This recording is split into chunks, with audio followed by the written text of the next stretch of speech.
অনেক চিন্তা মাথার মধ্যে ঘুরঘুর করছে বাবা জীবন। অনেকক্ষণ ধরে দলাই মালাই করছি, কেমন লাগছে বাবা? ও, তুমি এতক্ষণ আমাকে ওই দলাই মালাই করছিলে, আমি তো ভাবলাম আমাকে কে যেন সুরসুরি দিচ্ছে। যাকে যাই হোক, কিছু তো একটা করছিলে, ভালো। এবার কিছু শোনো। বাবারে, এবারে শুনতে হবে? আমি ভাবলাম আপনার ঘুম এসে গেছে, এবার আমি যাব। কোথায় আর যাবে, এসেছে তো আমার ঘরে। এবার দুদণ্ড বসো, কিছু সুখ দুঃখের কথা আলোচনা করি। আজ আর পোড়া চোখে ঘুম আসবে না। কেন বাবা, ঘুমের কি হলো? সব নবাব বাহাদুর নিয়ে নিয়েছে। মনে হয় মহারাজও না ঘুমিয়েই রয়েছে, বুঝলে। একটা দারুণ চাল চেলেছেন নবাব বাহাদুর। সে কি নবাব বাহাদুরের চাল? না জানিয়ে হঠাৎ নবাব বাহাদুর কেন আসছেন, এটা তো আমি ধরতে পারছি না। মহারাজ, মুর্শিদাবাদ থেকে নবাব বাহাদুরের দূত আপনার সাক্ষাৎ প্রার্থী। এই দেখো, বলতে না বলতেই ঝড়ঝঞ্ঝা এসে গেল। যাও যাও, ডেকে নিয়ে এসো, নবাব বাহাদুরের কি বক্তব্য শুনি। যথা আজ্ঞা মহারাজ। প্রণাম মহারাজ। বলো বলো দূত, তোমার কথা শোনার জন্য অধীর আগ্রহে বসে আছি। বলো বলো তো, নবাব বাহাদুর কি নির্দেশ পাঠালেন? নবাব বাহাদুর কাল কৃষ্ণনগর আসবেন পরিদর্শন করতে।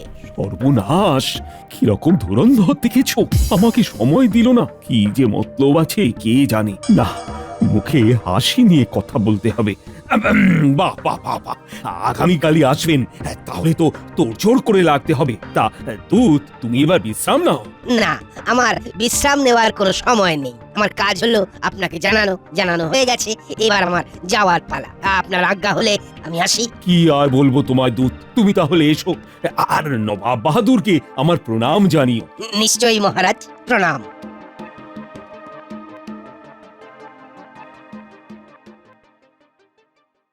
গোপাল, দেখলে তো আমার কেমন ফাটা কপাল। ভাবছেন কেন মহারাজ? আমরা তো সবাই আছি। আমরা সবাই মিলে নোংরা আবর্জনা সাফ করে দেব। আমার বানর সেনা আছে না? আরে দেখো না, মানে কিভাবে কি করা যায়। তবে তোমার ওপর আমার বিশ্বাস আছে। এই রে, গোপাল যদি ওর নাতি নাতনিকে দিয়ে কাজ শুরু করে দেয়, তাহলে তো আমার আয় বন্ধ হয়ে যাবে। না না না না না, গোপালকে এখানে ঢুকতে দেবো না। মহারাজ, আমি তো আছি। বাচ্চাদেরকে দিয়ে কাজ না করিয়ে আমি বটা ঘটাকে দিয়ে কাজ করিয়ে নেবো। ওই মন্ত্রী আবার মহারাজকে লুটতে চাইছে। না না, এ তো হতে দেব না।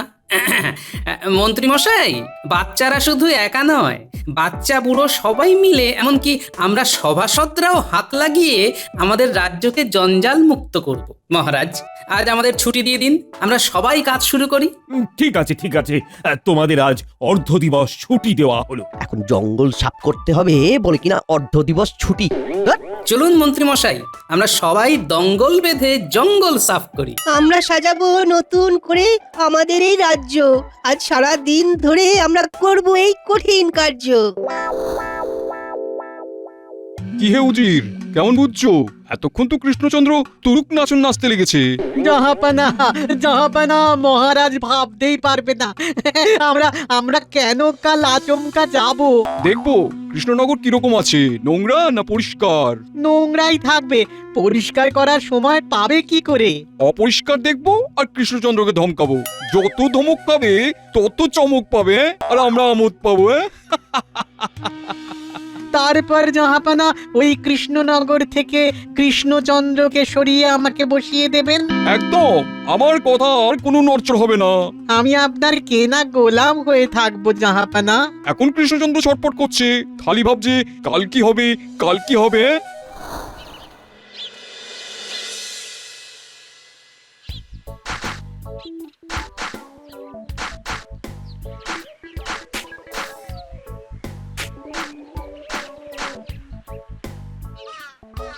দেখলেন মহারাজ, কথায় আছে না, 10 মিলি করি কাজ, হারি জিতি নাহি লাজ। দেখুন কি ছিল আর কি হয়েছে। মন্ত্রী, এই বিষয়গুলো তো তোমার দেখার কথা। তোমার দেখছি কোনো সৌন্দর্য বোধই নেই। আমার লোক বল নেই মহারাজ, আর আজ আমার মন খুব খারাপ। তাই নাকি? তাহলে তোমার মন কি করলে ভালো হবে? সকাল থেকে আমি তো খালি বকা খাচ্ছি। আমার মন সত্যিই খুব খারাপ। আমি তো আপনার মন্ত্রী নাকি? ঠিক আছে, এখন আমাকে কালকের ব্যাপার নিয়ে একটু ভাবতে দাও আর আমার সাথে থেকো, দেখবে আস্তে আস্তে মন ভালো হয়ে যাবে। আজ থেকে সবাই এক হয়ে থেকো কিন্তু। আর হ্যাঁ, গোপালের কথাটাকে মন্ত্রের মতো ধরে চলো, 10 মিলে করি কাজ, হারি জিতি নাহি লাজ। কি বুঝলে তো? বুঝলাম। কাল নবাব বাহাদুর এলে বোঝাবো কত ধানে কত চাল, খালি গোপাল গোপাল করা।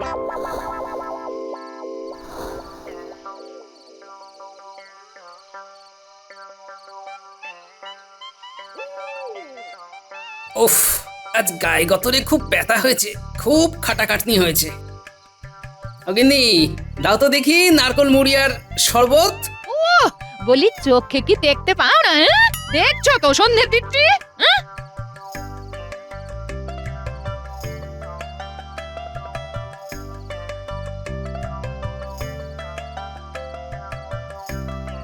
ওমা, বাবা এসে গেছেন। যাই আমি টুক করে পেনামটা করি, কতদিন পরে দেখা।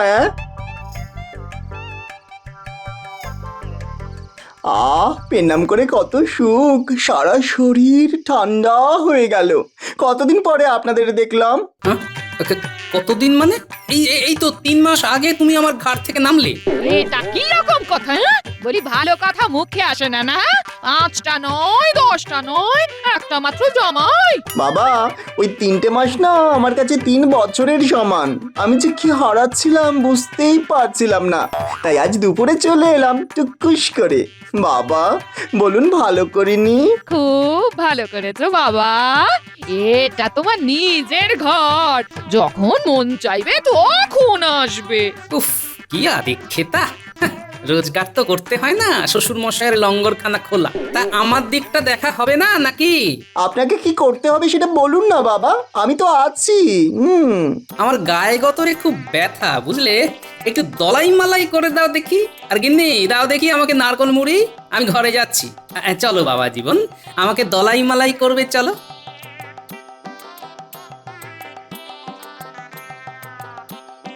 এমনু, আয়, তোর বাবার খাওয়ার ব্যবস্থা করতে হবে। কি বলছো মা? আমার সাথে রান্নাঘরে চল, তোর বাবার জল খাবারের ব্যবস্থা করতে হবে, চল। ঠিক আছে, চলো মা।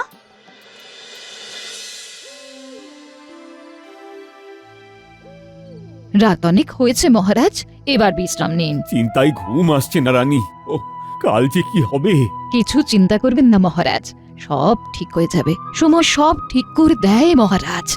তার চেয়ে বড় কথা, মনে রাখবেন মহারাজ, আপনার গোপাল আছে। সেটা আমি সব সময় মনে রাখি, কিন্তু এখন যেটা হয়েছে সেটা খুব বিপদের।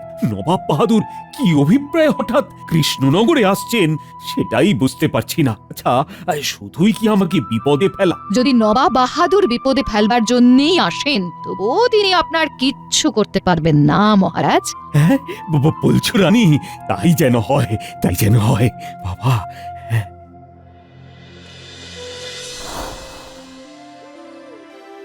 অনেক চিন্তা মাথার মধ্যে ঘুরঘুর করছে বাবা জীবন। অনেকক্ষণ ধরে দলাই মালাই করছি, কেমন লাগছে বাবা? ও, তুমি এতক্ষণ আমাকে ওই দলাই মালাই করছিলে? আমি তো ভাবলাম আমাকে কে যেন সুরসুরি দিচ্ছে। যাকে যাই হোক, কিছু তো একটা করছিলে, ভালো। এবার কিছু শোনো। বাবারে, এবারে শুনতে হবে? আমি ভাবলাম আপনার ঘুম এসে গেছে, এবার আমি যাব। কোথায় আর যাবে, এসেছে তো আমার ঘরে। এবার দুদণ্ড বসো, কিছু সুখ দুঃখের কথা আলোচনা করি। আজ আর পোড়া চোখে ঘুম আসবে না। কেন বাবা, ঘুমের কি হলো? সব নবাব বাহাদুর নিয়ে নিয়েছে।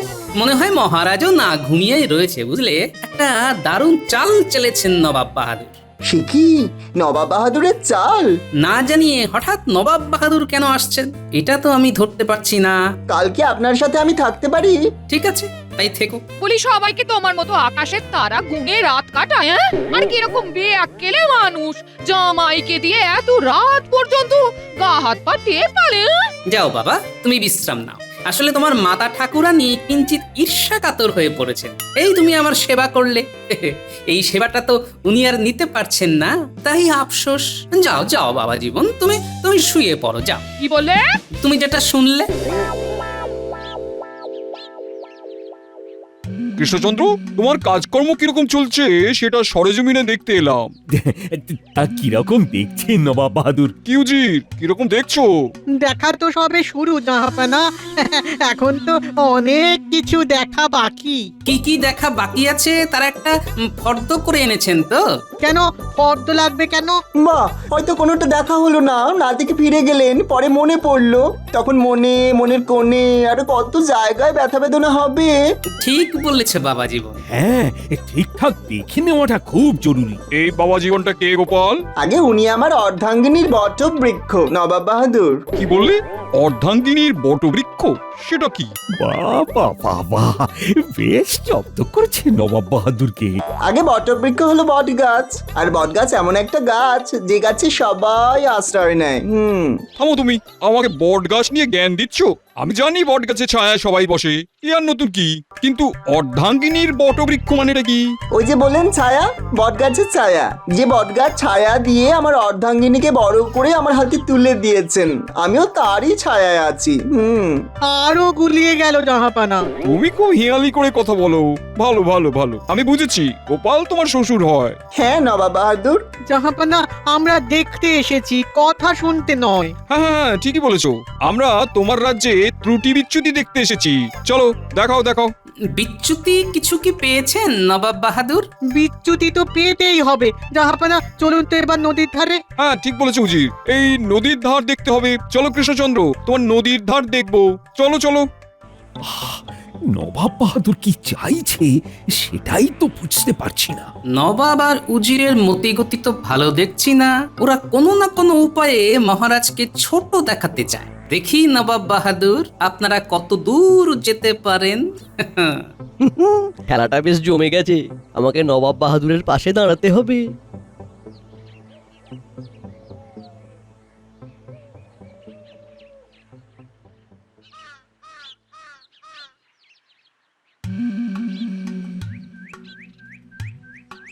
এখানে এই বড় বড় পাথর রাখা কেন? আসলে নদীতে যখন বান আসে তখন এই পাথর দিয়ে আমরা বাঁধ বাঁধি। পাথরের এমন শক্তি বন্যা স্রোতকে আটকে দেয়। আমারও খুব শক্তি, আমি খুব শক্তিশালী নবাব। কি বলো হুজির? আগে জাহাপানা, একেবারে ঠিক কথা। বাংলার পাথর। আমি তাহলে বাংলার পাথর? আমার মতন শক্তিশালী? খুব ভালো উপাধি নবাব বাহাদুর, বাংলার পাথর। এতে হাসার কি হলো গোপাল? আসলে আমার অসত্য বৃক্ষ হেসেছেন একটা কথা ভেবে। এখানে আবার অশ্বত্থ বৃক্ষটা কি? আগে আমার অর্ধাঙ্গিনীর বটবৃক্ষ আমার সামনে দাঁড়িয়ে। উফ গোপাল, তোমার জামাই বড় বেয়ারা ধরনের মানুষ, জটিল। তা আপনি ঠিকই বলেছেন, শ্বশুর জটিল তাই জামাইও জটিল। আসলে যে কথাটা আমার মাথায় কোণে কোণে ঘুরছে সেটাকে একটু বাইরে আনি, কি বলেন নবাব বাহাদুর? হ্যাঁ হ্যাঁ, জটিলতা ছেড়ে সরল ভাবে বলো, কি বলতে চাইছো? বুদ্ধির কাছে পাথর হালকা। তার মানে তুমি কি বলতে চাইছো গোপাল? উনি কিছু বলতে চাইছেন না, বলছেন বুদ্ধি সবচেয়ে ভারী, মানে যার বুদ্ধি আছে সে সবচেয়ে শক্তিমান। কি বলছো জামাই, তুমি ভেবে বলছো তো? একদম ভেবেই বলছি। কৃষ্ণচন্দ্র, তোমার গোপাল আর গোপালের জামাই আমাকে যথেষ্ট অপমান করছে, আমি এর বিহিত চাই। আরে গোপাল, তুমি থামো আর তোমার জামাইকেও থামাও। মহারাজ, আমি কেন থামবো? আমি তো একদম সত্যি কথা বলছি। বুদ্ধির কাছে পাথর হালকা। তুমি কি বলছো গোপাল? তোমার কোনো ধারণা আছে এই পাথরগুলো কতটা ভারী? তুমি প্রমাণ করতে পারবে তো যে বুদ্ধির কাছে পাথর হালকা? এটা তো আমিও প্রমাণ করতে পারবো, এটা তো খুব সহজ জিনিস। কৃষ্ণচন্দ্র, তোমার গোপাল আর গোপালের জামাই কিন্তু আমার সহ্যের বাঁধ ভেঙে দিচ্ছে, আমি কিন্তু খুব রেগে যাচ্ছি। আমরা কি করতে এসেছিলাম জাহাপানা সেটাই তো ভুলে যাচ্ছি। উজির, আপনি একটু দাঁড়ান, আগে এই বিষয়টা মিটে যাক, তারপর সব ভাবা যাবে। হ্যাঁ হ্যাঁ, এই বিষয়টাই মেটাতে হবে। আমাকে প্রমাণ করে দেখাতে হবে যে পাথর জলের থেকেও হালকা, এমনকি পাথরকে জলে ডোবালেও ডুববে না। বেশ, পাথরকে জলে ডোবানোর পরেও যদি না ডোবে তাহলেই হবে তো? হ্যাঁ, তাহলেই হবে। শুধু হালকা নয়, এমন হালকা যে শিলা জলে ভাসবে। এ কি বলছো গোপাল? জলে ভাসবে শিলা? এটা কি গোপালের লীলা? গোপালের মাথা হয়েছে ঢিলা। বুঝতে পারছি না গোপাল, যে তুমি পাগল না আমি। রাজ্যতীশে গোপালের ছক কি বলছে? কিচ্ছু বলছে না, শুধু দেখছি শুধু একটা কথাই বলতে পারি, উত্তর পূর্বের হাওয়ায় কৃষ্ণনগর টলমল। ঠিক আছে গোপাল, তুমি আর তোমার বাবা জীবন যদি কাল নদীতে পাথর ভাসাতে না পারো, তবে তবে এই এই এই এই কৃষ্ণচন্দ্র, তোমার কি হাল করবো বলো তো? কি নবাব বাহাদুর? তোমার গর্দান নেবো।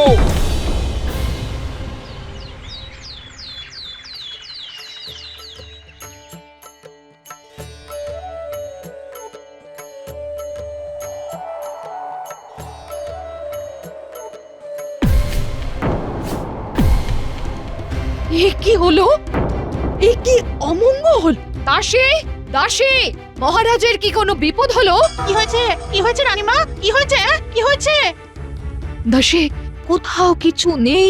হঠাৎ দমকা হাওয়া দিল, প্রদীপ নিভে গেল। মহারাজের কি কোনো বিপদ হলো?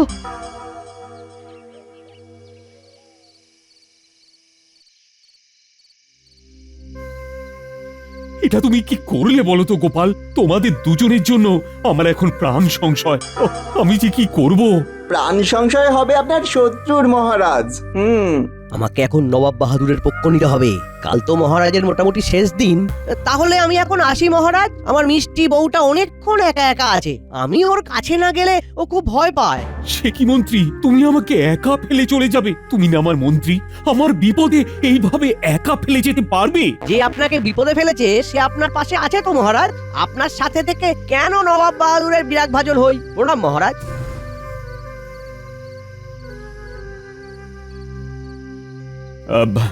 আর যার যার যাবার আছে তারা আমাকে ছেড়ে চলে যেতে পারো। না না না, আমি আর কিছুই মনে করব না। মহারাজ, চন্দ্র সূর্য যদি সত্যি হয় তবে এটাও সত্যি, বুদ্ধি সব থেকে ভারী। বুদ্ধির জোরে ভারী পাথরও জলে ভাসে মহারাজ। আমাকে আর মিথ্যে স্তোক দিও না তো। আমি জানি কাল আমার জীবনে কি হতে যাচ্ছে। মহারাজ, আপনি প্রাসাদে যান, রানীমা আপনার জন্য খুব চিন্তায় আছে। শুধু জেনে রাখবেন মহারাজ, নবাব বাহাদুর আপনাকে বিব্রত করবার জন্য এখানে এসেছেন। আমি ওনার উদ্দেশ্যটা ধরে নিয়েছি মহারাজ। কাল আমি সুদ সমেত ফেরত দেব। রানীমার আশীর্বাদ আমার মাথায় আছে যে। জয় হোক তোমার গোপাল, তোমার হাতেই রয়েছে দাঁড়িয়ে কৃষ্ণনগরের কপাল।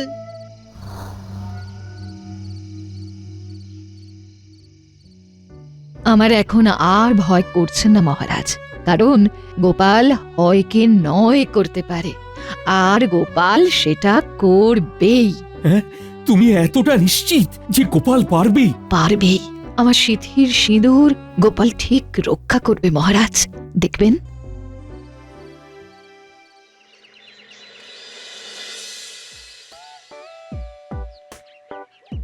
কি হে গোপাল, আর গোপালের বাপধন দেখি পাথর জলে কি করে ভাসাও দেখি। নবাব বাহাদুর বাপধন নয়, বাবা আমাকে বাবা জীবন বলে ডাকে। ওই একই হলো, যাহা বাবা জীবন তাহাই বাপধন। এ কিরকম কথা বললেন উজির মশাই? আমার আমাশা কি এক? মাছ দেখাতে বললে আপনি কি মাছরাঙা দেখাবেন? জল চাইলে জলপাই দেবেন? বেলফুল বললে আপনি বুঝি বেলফল আনবেন? বাবা, আমার ঘাট হয়েছে। কথায় কথা বাড়ে। দেখাও দেখাও, এবার তোমাদের কেরামতি দেখাও। জয় রানীমার জয়, জয় মহারাজের জয়। গোপাল যে কি চাইছে আমি তো কিছুই বুঝতে পারছি না। ভারী পাথর জলে ভাসবে, এ কি সম্ভব? বাবা, তাহলে আমি শুরু করি? হ্যাঁ, শুরু করো। জাহাপানা, থামতে আদেশ করুন। আমার মনে হয় ওগুলো পাথর নয়, গোপাল আর গোপালের জামাই আমাদের সাথে তঞ্চকতা করছে। উজির মশাই, আপনার মনে হচ্ছে এটা পাথর নয়, কি তাই তো? আমারও তাই মনে হচ্ছে। ওগুলো কাঠ, আর তাতে কালো রং করা। উজির মশাই, আপনি তাহলে এখানে এই কাদায় নেমে পরীক্ষা করে যান, এটা পাথর না কাঠ। দাঁড়ান উজির মশাই, দাঁড়ান, আমিও আপনার সাথে পরীক্ষা করতে যাব। চলে আসুন মন্ত্রী মশাই, দেখবেন আপনার মাথার মধ্যে যে নিরেট পাথরটা আছে তার সাথে কোনো প্রভেদ নেই। আসুন মন্ত্রী মশাই, দাঁড়িয়ে পড়লেন কেন? উজির মশাই আসুন।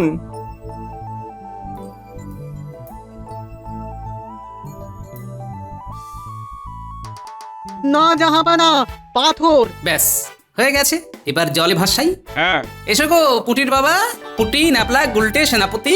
তোমার দলবল পাথরটাকে ঠেলতে হবে তো। মা কি হবে গো, তোমার জামাই পারবে তো? পারবে পারবে, তোর বাবার মাথায় অনেক বুদ্ধি রে। তোর বাবা বুদ্ধির চাষ করে, হ্যাঁ নিশ্চয় কিছু একটা কল কবজা করেছে। হ্যাঁ নাও জোর লাগিয়ে হেইয়ো, পাথর ঠেলো হেইয়ো। জলে ভাসাও হাইয়ো। মারো ঠেলা হেইয়ো, ধাক্কা দাও হেইয়ো হেইয়ো। হাইয়ো। এ কি পাথর এত বড় যে জলের নিচে তো ডুবছেই না। জাহাপানা, এ কি করে সম্ভব? গোপাল আর গোপালের জামাই তো সত্যি অসম্ভবকে সম্ভব করলো। রানীমা, বুদ্ধির কাছে সবকিছু হালকা। আপনি সেদিন বলেছিলেন পাথরকে জলে ডোবালেও যেন না ডোবে, আর আজ আমি সেটাই চাক্ষুষ প্রমাণ করে দিলাম। জয় গোপালের জয়। গোপাল, গোপাল কি করি অসম্ভবকে সম্ভব করলে আমাকে বলো না। বাবা জীবন, তুমি বলো। মহারাজ, এইখানে নদীর গভীরতা কম, তাই ঠেলে পাথরটাকে নদীর মধ্যে ঠেলে দিলাম। এখন ভাটার সময় জল কোমরের কাছে, নদীর নব্যতা কম আছে, তাই পাথরটা তলায় আটকে আছে। ওপর থেকে মনে হচ্ছে পাথর ভেসে আছে। সত্যি গোপাল, তুমি প্রমাণ করলে বুদ্ধির কাছে সব হালকা। কৃষ্ণচন্দ্র, আমি তোমার সত্যি ক্ষতি করতে এসেছিলাম, কিন্তু পারলাম না। গোপালের কাছে আমি হেরে গেলাম। সত্যি তুমি খুব ভাগ্যবান কৃষ্ণচন্দ্র, তোমার কাছে গোপাল আছে। এবার আমি কি করি? মহারাজ, যাক, আপনি সুস্থ স্বাভাবিক আছেন। এই কে আছিস? এই মন্ত্রী মশাইকে জোয়ার আসলে হাত পা বেঁধে একেবারে নদীতে ভাসিয়ে দিবি। মহারাজ, আমার খুব ভুল হয়ে গেছে মহারাজ। জোয়ারে এই মরা নদী খরস্রোতা হয়ে ওঠে, হাত পা ডুবে থাকলে তো মরে যাবো। আমার কিন্নির কি হবে মহারাজ? যাও যাও, তোমার গিন্নি একা আছে, তুমি বরং ওখানেই যাও। আমার রাজসভায় তোমার আর স্থান নেই। থাকলে গোপাল খুলবে কপাল, গোপাল পরম ধন। ভজ গোপাল সন্ধ্যা সকাল, সুস্থ থাকবে মন।